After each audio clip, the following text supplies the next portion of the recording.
বৃহস্পতিবার সন্ধ্যায় প্রকাশিত ভিডিওতে দেখা যায় ইরানের উত্তর পূর্বাঞ্চলের শহর মাশহাদে একটি প্রধান সড়ক ধরে বিশাল মিছিল এগিয়ে যাচ্ছে। সেখানে বিক্ষোভকারীরা স্লোগান দিচ্ছেন, শাহ দীর্ঘজীবী হন এবং এটাই চূড়ান্ত লড়াই, পাহলভি ফিরে আসবেন।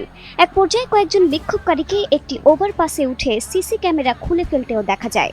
পূর্ব তেহরান, উত্তর তেহরান, ইস্পাহান, বাবল, তাবরিজ দেশ জুড়ে একই ধরনের স্লোগানে উত্তাল হয়ে ওঠে রাজপথ। স্বৈরাচারের মৃত্যু হোক, ভয় পেও না, আমরা সবাই একই সঙ্গে, এই স্লোগান বারবার শোনা যায়। ওই বিক্ষোভ থেকে ইরানের সর্বোচ্চ নেতা আয়াতুল্লাহ আলী খামেনির পতনের দাবি জানাতেও শোনা গেছে। একই সঙ্গে তারা প্রয়াত সাবেক শাহের নির্বাসিত ছেলে রেজা পাহলভের প্রত্যাবর্তনের আহ্বান জানিয়েছেন। এই বিক্ষোভ শুরু হবার কিছুক্ষণ আগে রেজা পাহলভি সামাজিক যোগাযোগ মাধ্যম এক্সে ইরানিদের রাস্তায় নামার আহ্বান জানিয়েছিলেন। তিনি লিখেছিলেন, আজ রাতে লাখো ইরানি তাদের স্বাধীনতার দাবি জানিয়েছে। বৃহস্পতিবার সন্ধ্যায় রাজধানী তেহরান ও দেশের দ্বিতীয় বৃহত্তম শহর মাশহাদে এই শান্তিপূর্ণ বিক্ষোভ ছত্রভঙ্গ করতে অবশ্য নিরাপত্তা বাহিনীকে তৎক্ষণাৎ হস্তক্ষেপ করতে দেখা যায়নি।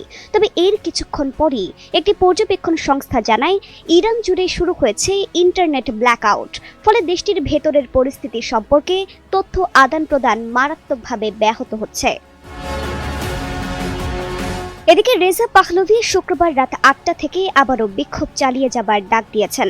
ইন্টারনেট পর্যবেক্ষক সংস্থা নেটব্লকস জানায়, ইরান বর্তমানে দেশব্যাপী ইন্টারনেট ব্ল্যাকআউটের মধ্যে রয়েছে। সংস্থাটি সতর্ক করে বলেছে, এই সংকটময় মুহূর্তে জনগণের যোগাযোগের অধিকার মারাত্মকভাবে ক্ষতিগ্রস্ত হচ্ছে। মানবাধিকার সংগঠনগুলোর তথ্য অনুযায়ী ইরানি মুদ্রার ভয়াবহ পতনের প্রতিবাদে শুরু হওয়া এই আন্দোলন এখন টানা ১২ দিনে পা দিয়েছে। অস্থিরতা ছড়িয়ে পড়েছে ইরানের ৩১টি প্রদেশের ১০০টিরও বেশি শহর ও জনপদে। যুক্তরাষ্ট্রভিত্তিক মানবাধিকার সংস্থা HRANA জানিয়েছে, এ পর্যন্ত অন্তত ৩৪ জন বিক্ষোভকারী নিহত হয়েছেন, যাদের মধ্যে ৫ জন শিশু। নিহত হয়েছেন ৮ জন নিরাপত্তা সদস্য। পাশাপাশি গ্রেফতার করা হয়েছে ২,২৭০ জনের বেশি মানুষ। অন্যদিকে নরওয়ে ভিত্তিক সংস্থা ইরান হিউম্যান রাইটস বলছে, নিরাপত্তা বাহিনীর হাতে অন্তত ৪৫ জন বিক্ষোভকারী নিহত হয়েছেন, যাদের মধ্যে ৮ জন শিশু রয়েছে। বিশ্লেষকদের মতে, সাম্প্রতিক বছরগুলোতে ধর্মীয় শাসন ব্যবস্থার বিরুদ্ধে এটি সবচেয়ে বড় বিক্ষোভ।